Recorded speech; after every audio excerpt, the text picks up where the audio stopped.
तो without wasting time आज का वीडियो शुरू करते हैं। तो आज हम इस वीडियो में क्लीन साइंस के ऊपर बात करने वाले हैं।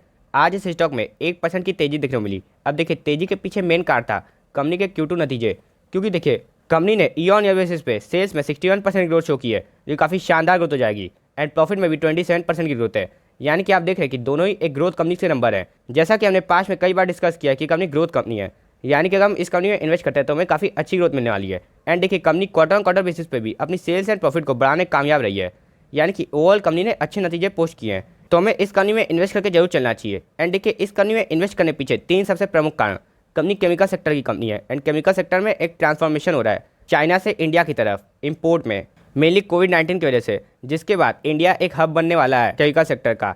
तो हमें इस हब का फ़ायदा उठाना चाहिए एंड इस हब में एक अच्छी कंपनी ढूंढनी चाहिए। एंड क्लीन साइंस उस कंपनी में से एक है, क्योंकि देखिए कंपनी को मेनली यूनिक कौन बनाता है? कंपनी की ग्रीन केमिस्ट्री, जिसका यूज़ करके कंपनी अपने प्रोडक्ट जो बनाती है केमिकल्स, उनकी प्रोडक्शन में पॉल्यूशन एकदम ना के बराबर होता है, जिसके चलते इस कंपनी की डिमांड आने वाले समय में बढ़ने ही वाली है। एंड साथ ही साथ हमने देख लिया कि ग्रोथ भी काफ़ी अच्छी आ रही है। एंड अगर हम इस कंपनी की ग्रोथ लॉन्ग टर्म में एनालाइज करने का प्रयास करें तो देखिए इस कंपनी की 5 साल की sales and profit growth 29 and 37% से जा की है, जो काफ़ी शानदार ग्रोथ मान जाएगी। इसीलिए हमें पता चलता है कि ये कंपनी बेसिकली ग्रोथ कंपनी है, तो हमें इस कंपनी में इन्वेस्ट करके जरूर चलना है।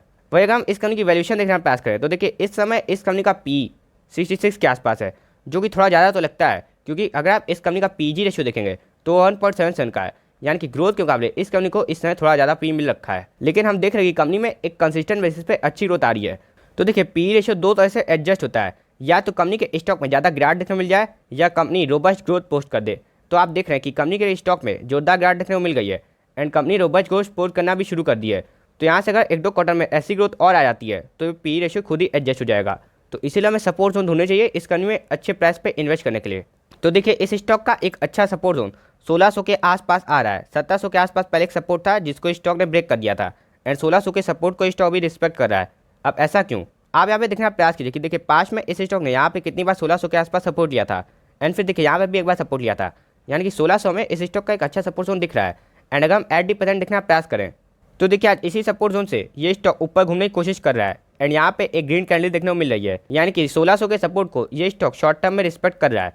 तो अगर मैं इस कंपनी में इन्वेस्ट करना था तो हमें फर्स्ट इंस्टॉल में 1600 के आसपास लग जाना चाहिए, क्योंकि ये स्टॉक अपने सपोर्ट जोन के आसपास ही खड़ा है। वहीं अगर हम इस स्टॉक का RSI देखें तो इस स्टॉक का RSI इस समय 33 पे है, यानी कि RSI के हिसाब से ये स्टॉक इस समय डाउन ट्रेंड में चला गया है, जैसा कि हमें चार्ट में दिख भी रहा है। तो देखिए अगर हम एक लॉन्ग टर्म इन्वेस्टर है तो हमें इस कंपनी में 80% एक्टिवेट हो जाना है एंड गिरते भाव पे हर भाव पे इस कंपनी को लेने का प्रयास करना है अपनी एलोकेशन के हिसाब से। वहीं देखिए अगर हम एक शॉर्ट टर्म इन्वेस्टर है तो क्योंकि ये स्टॉक भी डाउन ट्रेंड में है तो हमें शॉर्ट टर्म में इस स्टॉक में कोई छेड़खानी नहीं करनी है। वहीं अगर हम इस स्टॉक की मूविंग एवरेज का प्रयास करें तो देखिए 80% ये स्टॉक ने चारों मूविंग एवरेज के नीचे है एंड आज अपने 20 डे मूविंग एवरेज से ही थोड़ा रेजिस्टेंस लिया है। यानी देखिए लॉन्ग टर्म इन्वेस्टर्स के लिए यहाँ पे पहले एक अच्छी बाइंग अपॉर्चुनिटी बन चुकी है। वहीं जो लोग शॉर्ट टर्म इन्वेस्टर्स हैं तो क्योंकि आप देखें कि ये स्टॉक ने 20 डे एंड 50 डे दोनों मूविंग एवरेज के नीचे है, यानी कि शॉर्ट टर्म के लिए हमें इस कंपनी में इन्वेस्ट नहीं करना है। वहीं अगर हम इस स्टॉक की हैकेन ऐसी कैंडिडेट देखें तो देखिए यहाँ पे एक फियर का माहौल बनना शुरू हो गया है, तो हमें इस फियर के माहौल में इन्वेस्ट जरूर करना है। क्योंकि देखिए जब भी फियर का माहौल बनता है तो उसके बाद एक ग्रीड का माहौल जरूर आता है। यहाँ पे फियर का माहौल बना, उसके बाद एक ग्रीड का माहौल आया, तो हमें इस ग्रीड के माहौल में फिर से फायदा मिलता है। फिर ग्रीड के माहौल के बाद फिर फियर का माहौल आया, तो हमें इस फियर के माहौल में इन्वेस्ट करना था, जिसके बाद ये छोटा मोटा ग्रीड का माहौल हमें फायदा देता। 80% यहाँ पे फिर से एक फियर का माहौल है, तो आने वाला ग्रीड का माहौल अगर हम इस माहौल में इन्वेस्ट करते हैं तो काफ़ी अच्छा फायदा दे सकता है। एंड अगर हम इस कंपनी में इन्वेस्ट करके चलते हैं तो देखिए हमें इस कंपनी की अपने पोर्टफोलियो में मैक्सिमम एलोकेशन 6% से ज़्यादा की रहने देनी चाहिए, क्योंकि अभी भी कंपनी साइज में बहुत बड़ी कंपनी नहीं है। एंड अगर अपना पोर्टफोलियो रिव्यू करना चाहते हैं तो डिस्क्रिप्शन एंड कमेंट में दी गई जीमेल आईडी पे हमें अपना पोर्टफोलियो भेज सकते हैं। तब तक के लिए आप हंसते रहिए एंड इन्वेस्ट जरूर करते रहिए। एंड दिस इज दान साइनिंग ऑफ।